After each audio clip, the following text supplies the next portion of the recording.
Hermanos, buenos días, que Dios les bendiga. Bienvenidos para este primer culto dominical. También les damos la bienvenida a los hermanos que se conectan con nosotros en este horario y en las redes sociales. Que Dios nos bendiga y nos edifique por medio de su palabra. Vamos a estudiar el capítulo 5 del libro de Josué. Y en el capítulo 3 se habla de un portento que Dios hizo, secar las aguas del río Jordán. Y leamos en Josué capítulo 3, el verso 5. Cuando los que llevaban el arca entraron en el Jordán, y los pies de los sacerdotes que llevaban el arca fueron mojados a la orilla del agua, porque el Jordán suele desbordarse por todas sus orillas todo el tiempo de la siega.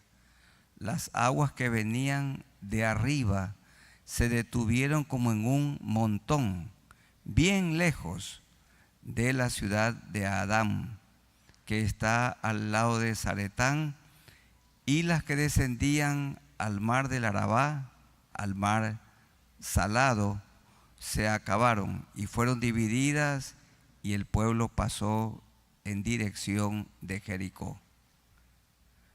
Desde Adám hasta donde estaba el pueblo, o desde el pueblo hasta Adám, estaban frente a Jericó, hay una distancia de 18 millas, y eso implica 28.97 kilómetros, o casi 29 kilómetros. Se detuvieron las aguas, dice el verso 16, en un montón. Fue un portento, fue un milagro, fue una proeza hecha por Dios. Algunos eruditos y principalmente los racionalistas dicen que en la parte de arriba se produjo un derrumbe y que hubo un embalse, y entonces mientras se llenaba ese embalse, el pueblo pudo pasar en seco. Pero el texto no indica eso. Dice que la proeza en el verso 16 consistió en que las aguas de arriba que venían del norte, porque el río Jordán nace en el monte del Líbano, y cuando el monte, todo lleno de hielo, se deshiela, el río Jordán se vuelve muy correntoso y caudaloso. Y fue algo asombroso lo que Dios hizo, al punto que algunos afirman que este milagro fue más portentoso que abrir el Mar Rojo. Pero para Dios no hay ninguna cosa imposible, o grande o pequeña. Las aguas que venían de arriba, que venían desde el Líbano, dice, se detuvieron como en un montón, bien lejos de la ciudad de Adám, que está al lado de Zaretán. ¿Y cuántas horas tardaron las aguas allí en un montón? No nos dice el texto. Bien pudieron ser 6 horas, 8 horas, 10 horas, pero las aguas aumentaban y se podía ver ese montón de aguas desde lejos, muy lejos. Y el pueblo de Israel pasó todo del oriente hasta el occidente, y ahora sí estaban frente a la ciudad de Jericó, la ciudad más difícil de la que se habla en el capítulo 6, Dios mediante, en el próximo estudio, la próxima predicación. Y para tomar la ciudad de Jericó ya habían pasado el río Jordán. Se hicieron 2 monumentos, uno en la orilla del occidente con las 12 piedras que sacaron del lecho del río, donde estaban los pies de los sacerdotes que tenían en sus hombros el arca. Y luego también ordenó Josué que se levantaran otras 12 piedras, como dice el 4:9, en el centro del río. Eran piedras muy grandes, entonces cuando el agua descendía se las podía mirar. ¿Cuál es el propósito de estos monumentos? conmemorativos. ¿Cuál era el propósito? Para que cuando los niños preguntaren, los padres puedan responder de la proeza, del portento que Dios hizo. Lean 4:6, para que esto sea señal entre vosotros, y cuando vuestros hijos preguntaren a sus padres mañana diciendo, ¿qué significan estas piedras? Les responderéis que las aguas del Jordán fueron divididas delante del arca del pacto de Jehová, y el pueblo pudo pasar en seco. Y también se repite esto en el verso 21 del capítulo 4. Y habló a los hijos de Israel diciendo, cuando mañana preguntaren vuestros hijos a sus padres y dijeren, ¿qué significan estas piedras? Declararéis a vuestros hijos diciendo, Israel pasó en seco por este Jordán. Hermanos queridos, anoche estudiábamos con los jóvenes y veíamos también que la Cena del Señor, conocida como la Santa Cena, es una ceremonia conmemorativa. Comemos un pedazo de pan que representa el cuerpo de Cristo, y también la copa con el fruto de la vid que representa la sangre que Jesús derramó en la cruz. Y cuando mis hermanos y yo éramos pequeños y nos sentábamos en el templo junto a nuestros padres, ellos participaban de la Santa Cena, nosotros no. Y nosotros le preguntábamos a ellos, ¿qué significa esto? Y ellos nos respondían. Y anhelábamos el momento cuando también nos bauticemos para entonces tener la bendición de participar de la Santa Cena del Señor, que es un acto conmemorativo. ¿Qué conmemoramos en la Santa Cena del Señor? La muerte de Cristo, la resurrección de Cristo. Recordamos la vida abundante que Él nos ha dado. La Santa Cena promueve la unión entre los creyentes, la comunión, promueve la santidad, y la Santa Cena también promueve la esperanza que tenemos de la vida eterna y de su segunda venida, que está muy cerca. Bien, en el capítulo 5 tenemos preparativos para la conquista de la tierra prometida. Preparativos. Para que un joven pueda ejercer una profesión tiene que prepararse. Los que quieren gobernar tienen que prepararse. Hay que prepararse, hermanos. Y el que quiere servir al Señor bien, hay que prepararse. Por eso en la iglesia enseñamos la palabra de Dios. Desde el púlpito, en los grupos pequeños de discipulado, en las casas, en nuestros hogares, en todas partes estudiamos la palabra del Señor como preparación.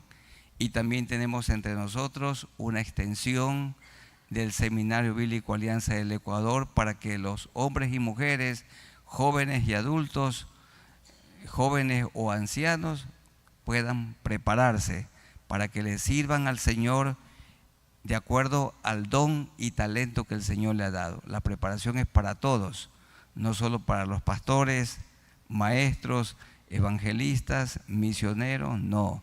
El músico tiene que prepararse, el que canta tiene que prepararse, el diácono se prepara, el maestro de un grupo discipulado se prepara, el que predique en una célula se prepara, el que administra se prepara. La preparación es para todos, porque cada creyente es un embajador, cada creyente es un testigo de Cristo donde se encuentra o donde Dios lo ubica. Algunos trabajan en el municipio, allí son embajadores. Otros trabajan en hospitales, allí son embajadores. Otros trabajan en una escuela, colegio o universidad, allí tienen que ser embajadores. El mecánico es un embajador de Cristo. El dentista es un embajador de Cristo. El músico es un embajador de Cristo. El agricultor es un embajador de Cristo. El carpintero, cada persona es un embajador. Y todos necesitamos recibir capacitación, prepararnos. El joven, para conquistar a una esposa tiene que estar preparado, Tiene que estar preparado físicamente, tiene que estar preparado emocionalmente, tiene que estar preparado mentalmente, tiene que estar preparado socialmente. Y una vez que él está preparado espiritualmente y en todo sentido, comienza una conquista y Dios lo guía a conquistar a la esposa que él tiene ya con anticipación preparada.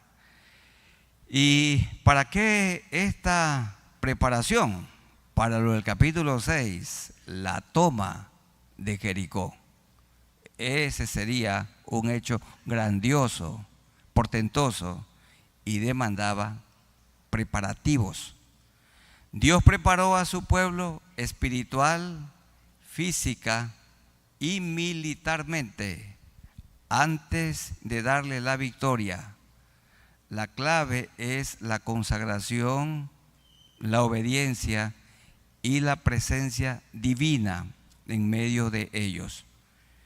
Hermanos queridos, el capítulo 5 de Josué, estudiémoslo en 5 partes. La primera, el corazón desfallecido de los cananeos. Cuando oímos que un hijo tuvo un accidente, el corazón desfallece. Nosotros hemos pasado por esa triste experiencia como familia, como padres. Yo recuerdo cuando nuestro hijo tuvo un accidente, me llamó y me dice: papá, estoy en una situación difícil. Tuve un accidente y hay una persona herida, muy grave. Y mi corazón desfallecía.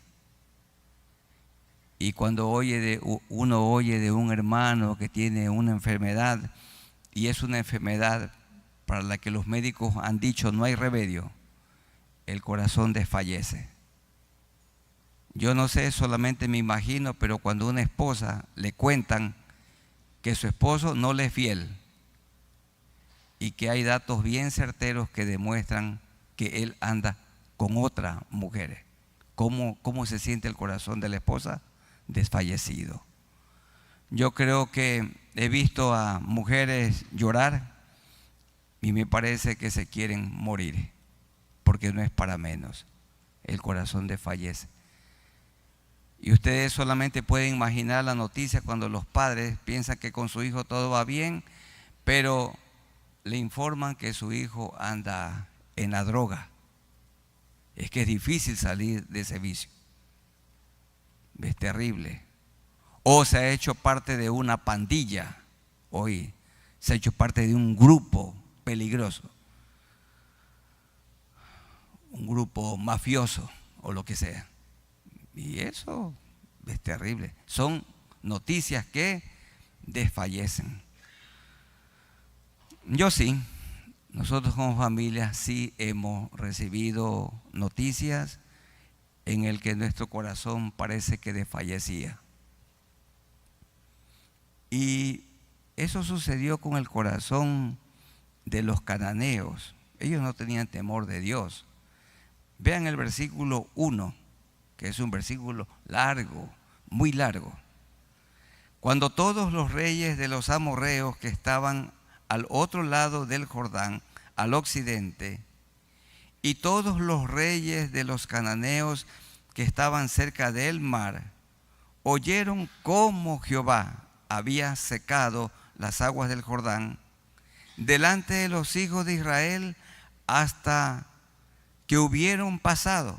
¿Qué pasó con el corazón de ellos? Desfalleció. Desfalleció su corazón y no hubo más aliento. Cuando el corazón desfallece, se terminan las fuerzas. Hermanos, el amor moviliza, pero el miedo paraliza. Y esta gente tenía miedo. Si decimos al comienzo que nosotros, con el temor al Señor, cuando hemos recibido alguna mala noticia, el corazón desfallece. Puede que alguno diga: pastor, yo no he sentido nada. Hermano, admiro su corazón, pero yo sí. Nosotros sí. Hemos sufrido. hemos sufrido muchas veces y parece que el corazón desfallece. Dice, desfalleció su corazón de estos paganos y no hubo más aliento en ellos delante de los hijos de Israel. Noten ustedes que el secado de las aguas del Jordán tenía como propósito que los paganos vean este portento, escuchen este portento y se arrepientan. Era para afianzar la fe en el pueblo de Israel, pero era también un testimonio, era una predicación para la gente perdida. Porque ¿por qué se convirtió la mujer llamada Rahab la ramera? Leamos en el capítulo 2, el versículo 9. Miren, ¿qué fue lo que le produjo en ella temor? ¿Qué la guió a ella al arrepentimiento? Porque los milagros de Dios, las proezas de Dios, los portentos de Dios corren por todo el mundo, buscando que la gente lo reconozca a Él como Dios verdadero. Y dice ella en el 2:9, sé que Jehová os ha dado esta tierra, porque el temor de vosotros ha caído sobre nosotros, y todos los moradores del país ya han desmayado por causa de vosotros. Ahí está el testimonio, por todas partes corre el evangelio. Dijo ella, porque hemos oído que Jehová hizo secar las aguas del mar Rojo. Hemos oído. Ella oyó y creyó. ¿Se dan cuenta? Y su familia también creyó. Pero los demás de Jericó no oyeron. Si todos en Jericó, llena de cananeos, de paganos, hubieran oído como Rahab, hubieran puesto su fe en Dios como Rahab, se hubieran arrepentido como Rahab, Dios no hubiera destruido toda la ciudad. Tampoco la iba a destruir a Sodoma si hallaba en ella por lo menos 10 justos, pero no había ese número, solamente Lot con su esposa media justa y con sus 2 hijas. No había. Abraham oró, intercedió por esa ciudad, pero no había el número mínimo, y por esto Dios la consumió a fuego. Porque alguno puede decir, o muchos dicen, ¿cómo puede ser esa destrucción total de Jericó? No se arrepintieron. Igual va a pasar en el tiempo del fin. Toda persona que vive de espaldas a Dios y que lo rechaza, morirá. Y le espera el infierno eterno. Le espera el infierno eterno. Por esta razón, hermanos, su voz tiene que oírse por todas partes. Y la mía también, predicando, porque Él no quiere que ninguno perezca, sino que todos procedan al arrepentimiento. Punto número 1, el corazón desfallecido de los cananeos, pero no se arrepintieron. Excepto quién, Rahab con todos los de su casa, como lo veremos en el capítulo 6, que estudiaremos el día miércoles, Dios mediante. En segundo lugar, los preparativos para la circuncisión. Aquí se habla de la segunda vez, dicen los versos 2 y 3, en aquel tiempo Jehová dijo a Josué, hazte cuchillos afilados, eran de piedra, aunque sí tenían de metal, y vuelve a circuncidar la segunda vez a los hijos de Israel. Y Josué se hizo cuchillos afilados y circuncidó a los hijos de Israel en el collado de Aralot. Hermanos, los que habían muerto en el desierto ya murieron circuncidados, pero los que nacieron en el desierto estaban incircuncisos. Y la circuncisión era una señal del pacto de Dios con Israel. Entonces se hacían parte del pueblo de Dios circuncidándose físicamente y se unían a Dios espiritualmente. Hoy la circuncisión no es la del prepucio. Hoy la circuncisión, como habla Pablo, es la del corazón. Pero esta circuncisión implicaba que tenían que apartarse de lo malo. Tenían que abandonar la rapiña. Tenían que consagrarse al Señor para tomar posesión de Jericó y tomar posesión de la tierra prometida. Ya no necesitarían del maná, ahora comerían del fruto de la tierra que Dios les dio. Así que hubo una preparación por parte de Josué al pueblo en los versos 2 y 3. En tercer lugar, la necesidad de la circuncisión. La circuncisión fue aplicada, fue ejecutada. Leamos esto en los versos 4 en adelante. Dice 4 al 9, esta es la causa por la cual Josué los circuncidó. Todo el pueblo que había salido de Egipto, los varones, todos los hombres de guerra, habían muerto en el desierto por su rebelión, porque no creyeron a la promesa de Dios, porque se unieron a la rebelión de 10 hombres, de 10 príncipes que trajeron un informe infame, negativo, un informe desalentador.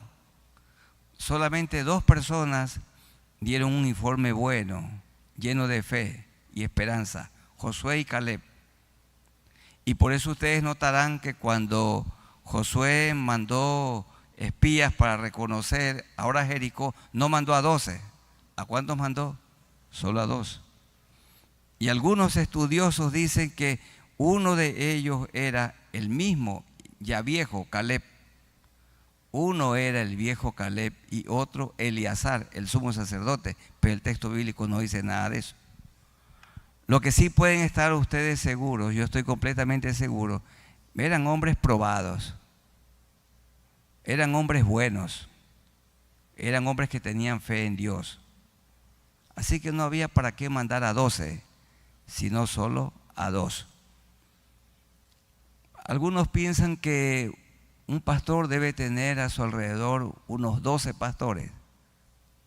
¿Sabe qué? Con 2 buenos que le ayuden, con 2 que sean fieles, con 2 que sean leales.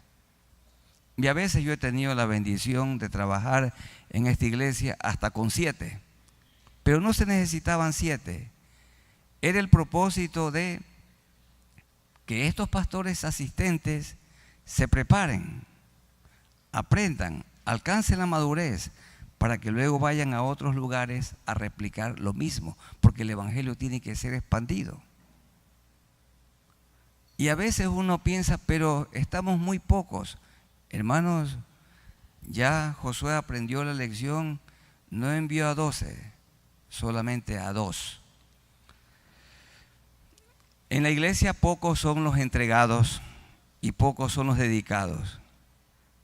Y también quiero recordarles, hermanos, los proyectos económicos son sustentados por pocas personas, por pocas familias.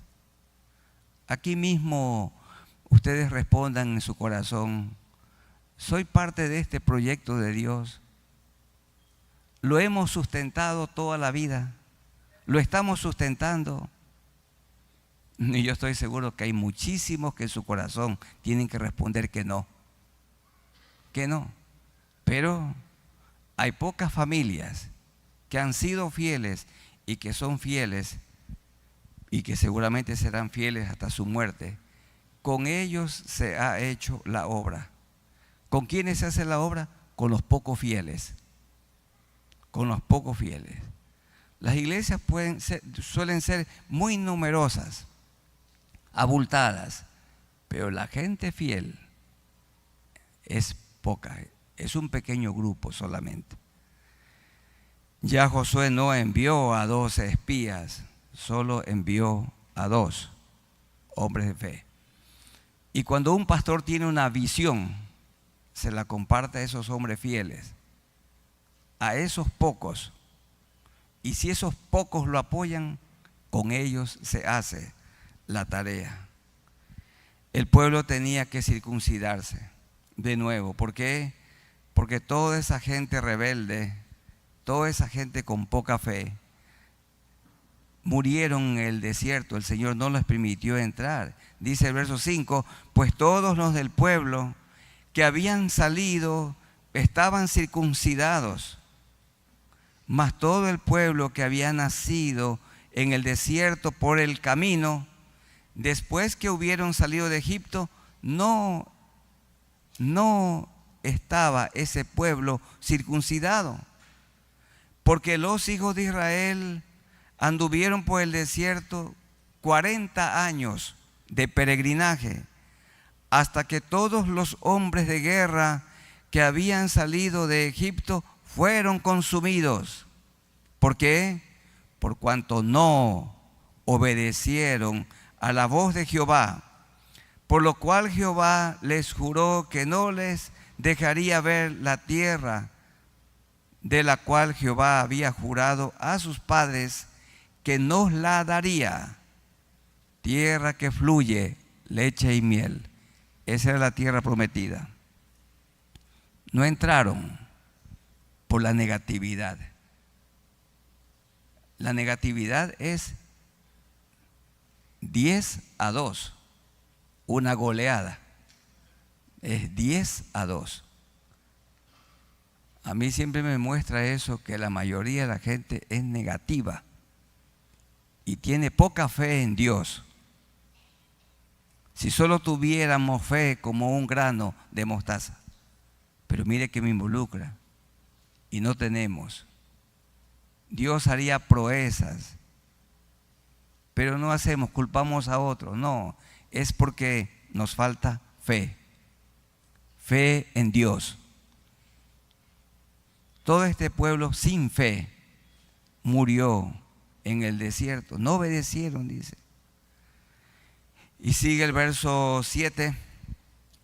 A los hijos de ellos que él había hecho suceder en su lugar, Josué los circuncidó, pues eran incircuncisos.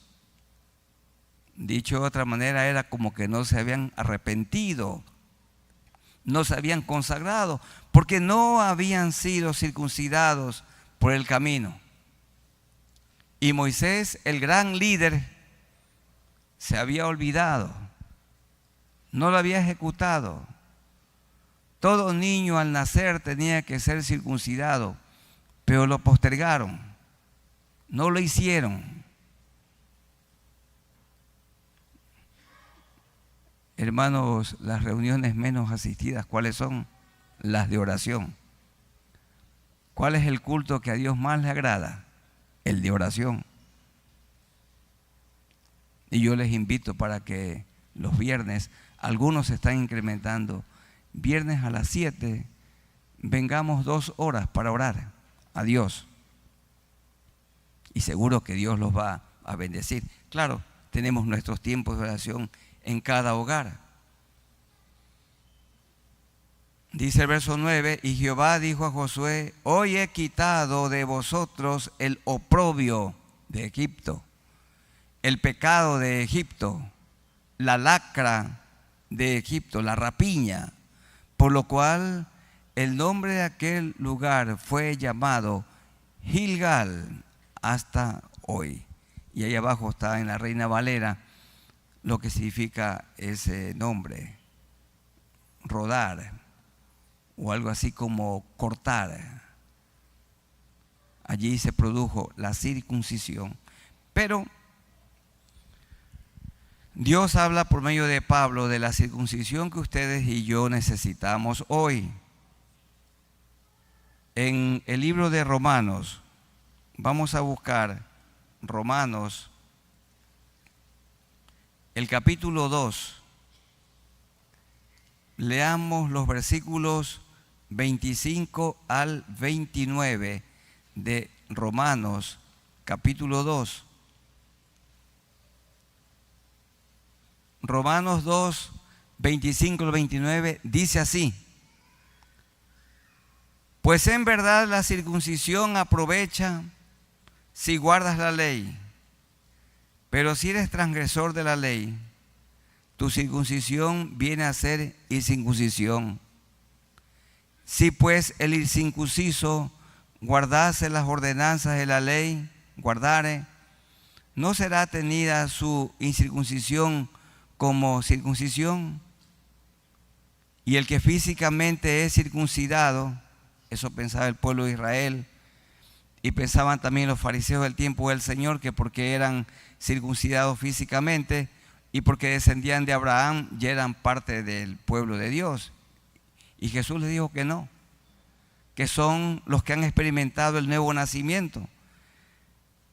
Y el que físicamente es circuncidado, verso 27, incircunciso, pero guarda perfectamente la ley, te condenará a ti, que con la letra de la ley y con la circuncisión eres transgresor de la ley.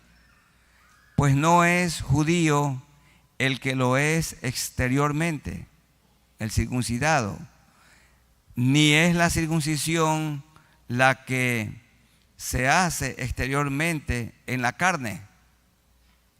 Esa circuncisión en la carne sirve de poco, sino que es judío el que lo es en lo interior.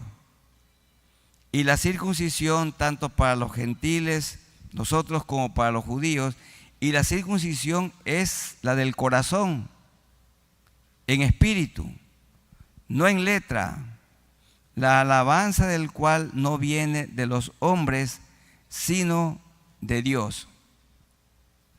¿Qué está diciendo? La verdadera circuncisión es un corazón nuevo. La verdadera circuncisión es un corazón lavado por la sangre de Cristo. Es limpiado por la sangre de Cristo. El pecado ha sido quitado y tenemos un nuevo corazón. Cuando una persona se arrepiente de sus pecados y pone su fe en Jesús, y en ese momento que se convierte, Dios le da un nuevo corazón. ¿Cómo es esto de un nuevo corazón? El corazón sin Cristo es adúltero. El corazón del cristiano ya no adultera. El corazón sin Cristo fornica, pero el corazón con Cristo ya no fornica. El corazón sin Cristo sucio, incircunciso, miente, roba, calumnia, eso, es orgulloso. Pero el corazón lavado por la sangre de Cristo, circuncidado, ya no, es manso, es humilde y tiene un corazón perdonador. Hermanos, un corazón incircunciso es mezquino, pero un corazón circuncidado es generoso. Todo creyente genuino es generoso. Comparte con otros, comparte para la obra de Dios, para que el evangelio sea predicado en todo el mundo. El corazón circuncidado espiritualmente es fiel y tiene esperanza. Es un nuevo corazón. Así que la verdadera circuncisión es la del corazón. ¿Qué quería Dios allí en Josué capítulo 5? ¿Por qué la circuncisión? Quería que el pueblo ingrese a la tierra prometida con una vida limpia, con un corazón lavado. Veamos otro. En cuarto lugar, se prepararon celebrando la Pascua en los versículos 10 al 12. Estamos hablando de preparativos. Y los hijos de Israel acamparon en Gilgal. Ahí está eso hacia el occidente, está entre el río Jordán y el mar grande, el mar Mediterráneo. Y los hijos de Israel acamparon en Gilgal y celebraron la Pascua a los 14 días del mes, por la tarde en los llanos del Jericó.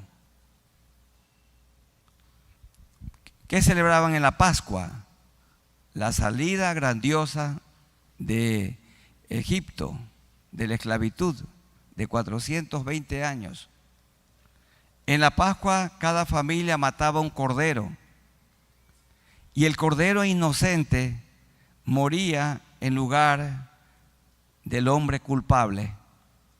Así como el inocente Cristo, el cordero inocente, Hijo de Dios, murió por nosotros los culpables. Sin derramamiento de sangre no hay remisión de pecados. El cordero moría en lugar del pecador, hasta que Cristo murió en lugar nuestro. Dice el verso 10, y celebraron la Pascua. Verso 11, al otro día de la Pascua comieron del fruto de la tierra, porque ya estaban en la tierra prometida. Al otro día de la Pascua comieron del fruto de la tierra, comieron también los panes sin levadura, que es la fiesta luego de la Pascua. Y en el mismo día, espigas nuevas, tostadas, y el maná cesó el día siguiente. Ya no más la comida del cielo, dada por Dios, ahora la comida de la tierra, dada por Dios de igual manera. Desde que comenzaron a comer del fruto de la tierra, y los hijos de Israel nunca más tuvieron maná, sino que comieron de los frutos de la tierra de Canaán aquel año. Entonces Dios cesó el milagro de la lluvia de pan del cielo. Ahora continuaba el milagro de la producción de la tierra, como ustedes y yo nos alimentamos hoy. Ya el pueblo tenía que trabajar, pero Dios fue tan bueno porque, como ya hemos dicho, tomaron posesión de una tierra que fluía leche y miel. Comieron de árboles que no plantaron, tomaron agua limpia de pozos que no cavaron y vivieron en casas de piedra que ellos no construyeron. Dios es bueno, les dio todo lo que ellos necesitaban. Una cosa tenían que hacer, conquistar la tierra. Y en último lugar,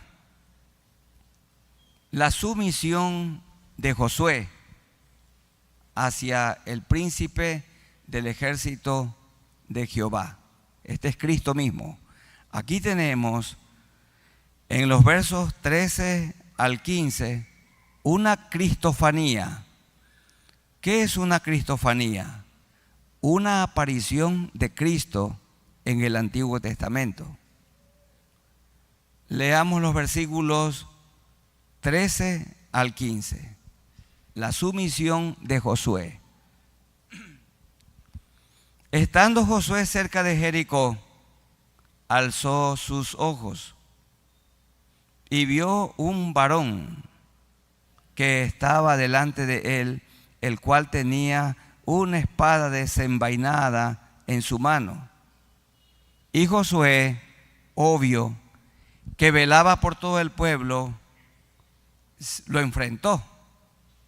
Y Josué, yendo hacia él, le dijo con voz firme, como un comandante: ¿eres de los nuestros o de nuestros enemigos? Dime. Porque Josué cuidaba del pueblo. También él con su espada. El varón respondió: no, ni lo uno ni lo otro, mas como príncipe del ejército de Jehová he venido ahora. Josué se dio cuenta inmediatamente que era Dios mismo. Entonces hizo lo correcto.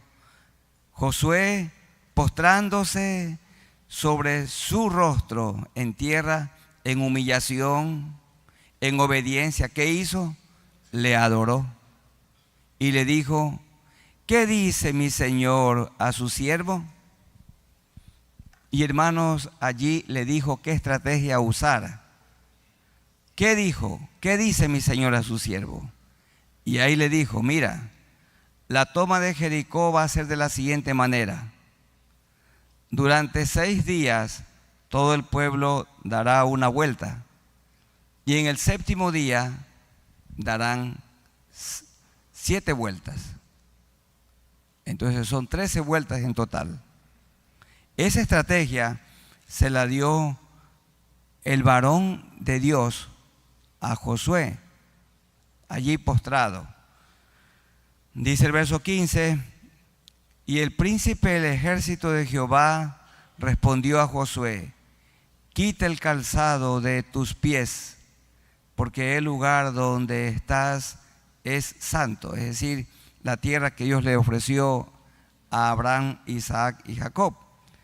Y Josué así lo hizo.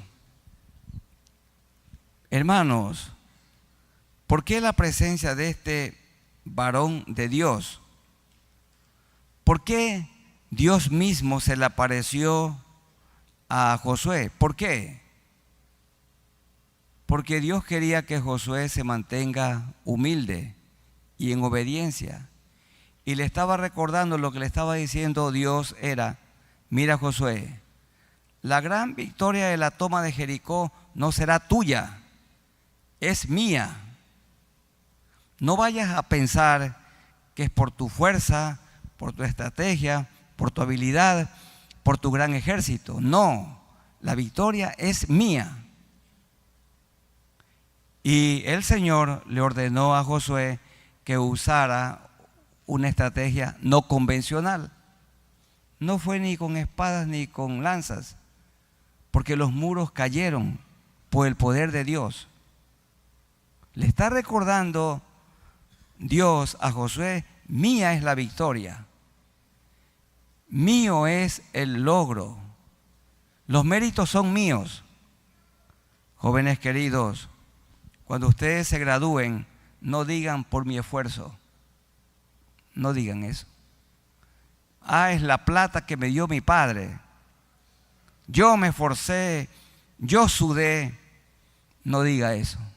Señor, los méritos son tuyos. Este título te lo consagro a ti.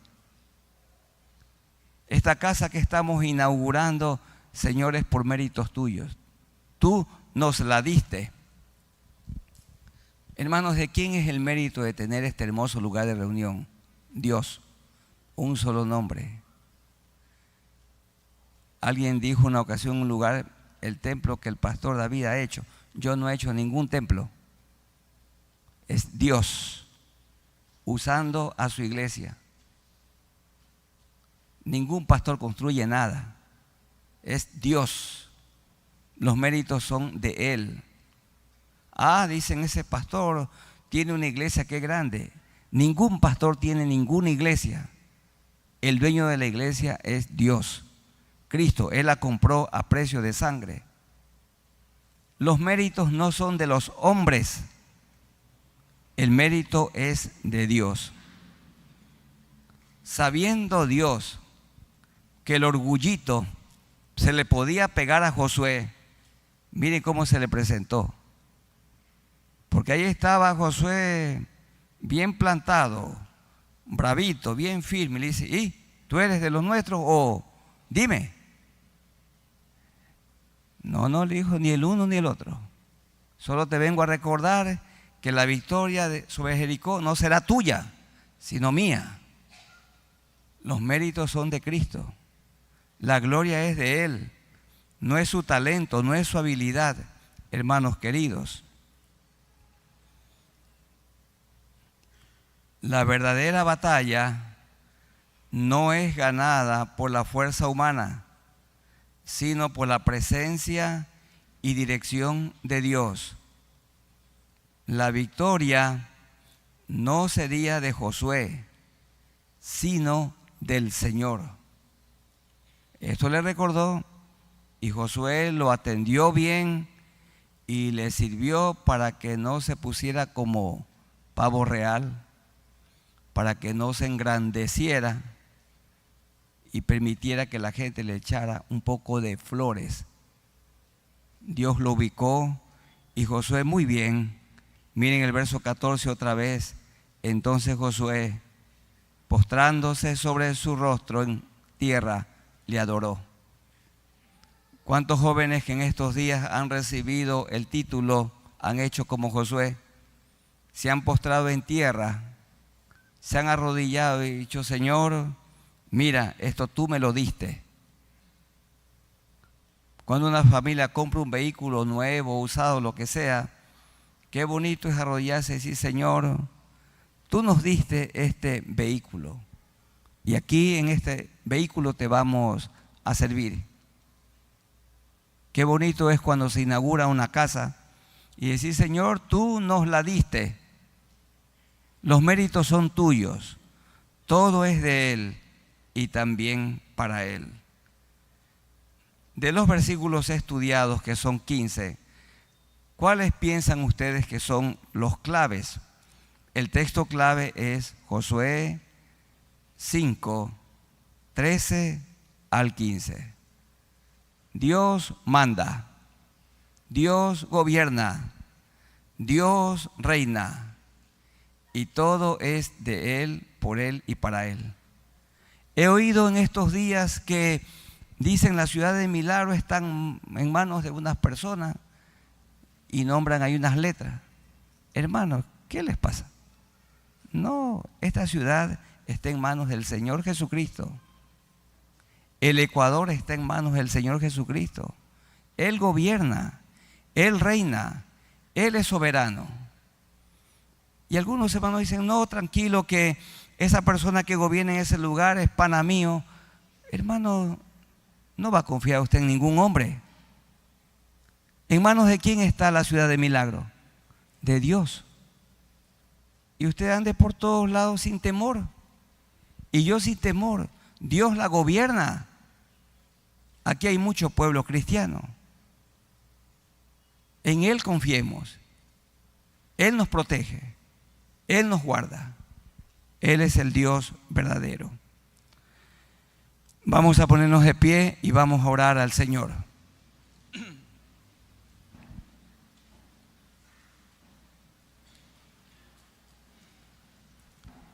Hermanos, oremos al Señor.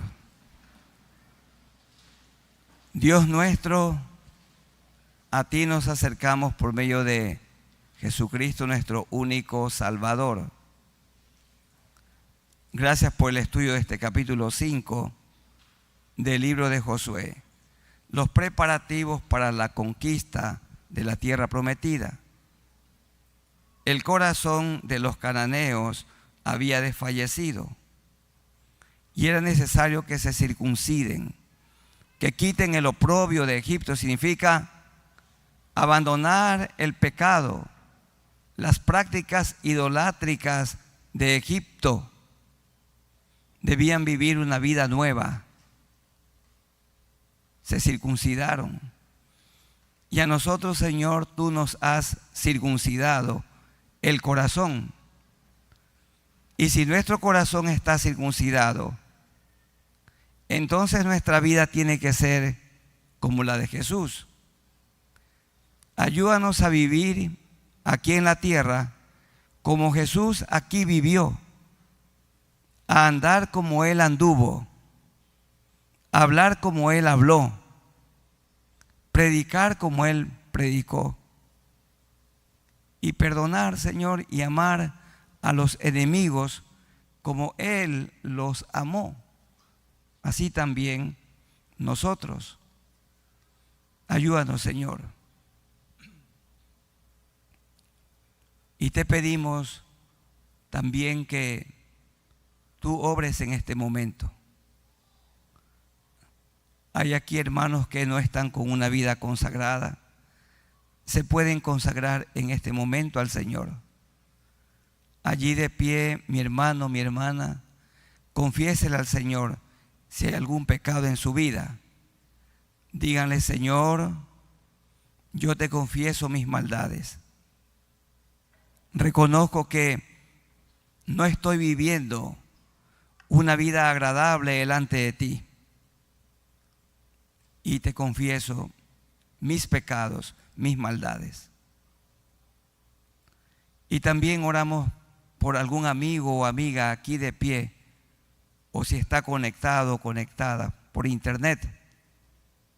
Si nunca se ha arrepentido, allí dígale en su mente, en su corazón, con fe. Exprese esto: Señor, pongo mi fe en ti. Me arrepiento de mis maldades. He vivido de espaldas a ti. Perdóname todos mis pecados. Lávame con la sangre que derramaste en la cruz del Calvario. Hazme una nueva persona. Séllame con tu Santo Espíritu y ayúdame a vivir una vida nueva desde hoy. Yo pongo mi fe, mi confianza en ti. Reconozco que tú, el justo, moriste por mí en la cruz, por mí que soy injusto. Gracias por el perdón de mis pecados. Ayúdanos, Señor, a vivir agradecidos, que te demos a ti toda la gloria, la honra y el honor. Tú le recordaste a Josué que la gran victoria sobre Jericó no sería suya, ni de su enorme ejército. La gloria sería de Cristo, de Dios. Él es el victorioso. Él es el triunfante. Señor, tuya es la iglesia. Tú la compraste a precio de sangre y nosotros somos parte de ella. Que mis hermanos y yo vivamos agradecidos. Y si tú nos das algún triunfo, algún logro, algún título, o a lo mejor algún buen salario, todo esto viene de ti. Es un regalo del cielo. Dios quería que Josué viva en humildad y agradecido, reconociéndote a ti como Dios. Y tú quieres que nosotros también vivamos en humildad y reconociéndote como el único Dios verdadero. Gracias por tu palabra que nos ha hablado, y en el nombre de nuestro Señor Jesucristo. Amén.